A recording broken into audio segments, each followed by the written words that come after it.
ഇതിലുള്ള ഓരോ കടകൾ, ഒരുപാട് കടകൾ കയറിയിട്ടുണ്ട്. നല്ല രസമാണ്. പഴയ മിഠായി, പഴയ ഓർമ്മകളൊക്കെ പുതുക്കാൻ ഇവിടെ വന്നു കഴിഞ്ഞാൽ നല്ല അടിപൊളി മുട്ടായൊക്കെ ഉണ്ട്. കാട്ടത്തെ കല്ല് മുട്ടായി, സിഗരറ്റ് മിഠായി, പല ടൈപ്പിലുള്ള സ്കൂൾ കാലഘട്ടത്തിൽ കിട്ടുന്ന ഒരുപാട് മിഠായികളൊക്കെ തൂക്കി കാണാൻ നല്ല രസമാണ്. വായിന്ന് കപ്പലൂരും. പക്ഷേ ഇപ്പോൾ ഒന്നും കഴിക്കാൻ പറ്റില്ല. എന്താ വെച്ചാൽ എന്ന് ഇപ്പോഴത്തെ പണ്ടത്തെ അതേ ക്വാളിറ്റിയിൽ ഇപ്പോൾ കിട്ടണമെന്നില്ലല്ലോ. കാണുമ്പോൾ നല്ല രസം തോന്നും. അതൊക്കെ സ്കിപ്പ് ചെയ്ത് ഇങ്ങനെ നടന്നുകൊണ്ട് വരുമ്പോൾ ഇവിടെ ഒരു വെറൈറ്റി ഒരു വൈബിൽ ഇരിക്കാൻ വേണ്ടി പറ്റിയൊരു സ്ഥലം കണ്ടു. അപ്പോൾ ഇവിടെ കയറി ഇരിക്കാൻ വിചാരിച്ചു. ഇവിടുന്ന് കല്ലുമ്മക്കായ കഴിക്കണം. അതിനായിട്ടാണ് നമ്മളെല്ലാം ഇവിടെ വന്നത്. മെയിനായിട്ട് നമുക്ക് കല്ലുമ്മക്കായാണ് കഴിക്കേണ്ടത്. അങ്ങനെ നമ്മളിവിടെ എത്തിയിട്ട് കല്ലുമ്മക്കായ ഓർഡർ ചെയ്യാൻ വേണ്ടി നിൽക്കുകയാണ്. നമ്മൾ ടേബിളിൻ്റെ മുകളിൽ ഇരുന്ന് ഇങ്ങനെ നോക്കുകയാണ്. നല്ല കടലിൻ്റെ ശാന്തതയൊക്കെ കണ്ടിരുന്നിട്ട് കല്ലുമ്മക്കായ അടിച്ച് തിന്നാന്ന് വിചാരിച്ച് ഇങ്ങനെ കയറിയിരിക്കുകയാണ്. ഓർഡർ ചെയ്യാൻ വേണ്ടിയിട്ട് പോയിട്ടാകുമ്പോൾ ഇങ്ങോട്ട് ഇവിടെ ഇരുന്നോ, ഓർഡർ എടുക്കാൻ ആൾ വരാമെന്ന് പറഞ്ഞ് നിൽക്കുകയാണ്. ഇവിടെ അജിതൊക്കെ ഇങ്ങനെ തീരദേശത്ത് നോക്കിയിരിക്കുകയാണ്. നല്ല വൈബല്ലേ, വൈകുന്നേരമൊക്കെ ഇങ്ങനെ വന്നിരിക്കുകയാണ്.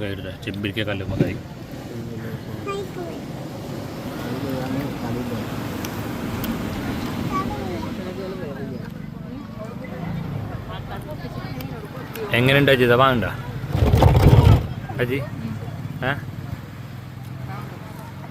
അളിയാ എങ്ങനെയുണ്ട് അളിയാ? മോശമില്ല. റീമ വാങ്ങണ്ട റിയ വാങ്ങണ്ട? കാണട്ടെ ഇല്ല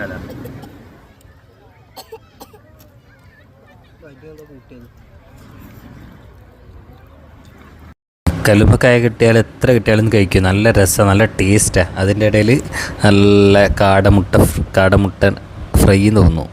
കാടമുട്ട ഫ്രൈയിന് കാട്ടി നല്ല കളറുണ്ടാകുന്നത്. ഇതെന്താ അറിയില്ല, കാടമുട്ട ഫ്രൈ നട്ട കൊണ്ടുവച്ച്. കുഞ്ഞിനാണെങ്കിൽ ബത്തക്ക തണ്ണിമത്തൻ വെള്ളം കുടിച്ചു. അജിതാക്കാണെങ്കിൽ നല്ല തണുത്ത സോഡ ലൈം കൊടുത്തു. ഞാനാണെങ്കിൽ ഫ്രഷ് ലൈം കഴിച്ചു. ഫ്രഷ് ലൈം ഓസിന് കിട്ടിയതാണ്, ഇടയിൽ വന്ന് കയറിയതാണ്. അപ്പോൾ അതൊക്കെ കഴിഞ്ഞ് 2 ചായയൊക്കെ ഓർഡറാക്കി. അളിയൻ്റെ ചായ കിട്ടി. എൻ്റെ ചായക്ക് വേണ്ടി ഞാൻ വെയിറ്റ് ആക്കാണ്. ഓനിക്കാണെന്നുണ്ടെങ്കിൽ ചായക്ക് 2 തരാൻ മറന്നുപോയി. അങ്ങനെ ഒറ്റ ചായയാണ് തന്നത്. ഇപ്പോൾ എൻ്റെ ചായക്ക് വേണ്ടി വെയിറ്റ് ആക്കാണ്. ചായ എന്ന് പറഞ്ഞിട്ട് ഇങ്ങനെ നിൽക്കുകയാണ്. അപ്പോഴാണ് ചങ്ങായി അവിടെ എഴുതി വെച്ചിരിക്കുന്നത് കണ്ടത്. നല്ല കല്ലുമ്മക്കായ ഇറച്ചികളെ ഉണ്ടല്ലോ, അടുത്ത വർഷം വന്നിട്ട് ട്രൈ ചെയ്ത് നോക്കണം. അങ്ങനെ ചായ കിട്ടി. നല്ല അടിപൊളി ടേസ്റ്റ് ആയിട്ട് ചായക്ക്. നല്ല സൂപ്പർ ചായയാണ്, അടിപൊളിയാണ് ചായ. ഇവിടെ എല്ലാം വന്നു കഴിഞ്ഞാൽ എന്തായാലും ഇവിടുത്തെ ചായയും കല്ലുമ്മക്കായൊക്കെ കഴിക്കണം. നല്ല സ്പോട്ട് എന്ന് പറഞ്ഞാൽ മാൽപ്പുറം ലെഫ്റ്റ് എടുത്ത് വന്നു കഴിഞ്ഞാൽ മതി കേട്ടോ. കാഞ്ഞങ്ങാട് ഭാഗത്ത് നിന്ന് വരുന്ന ആൾക്ക്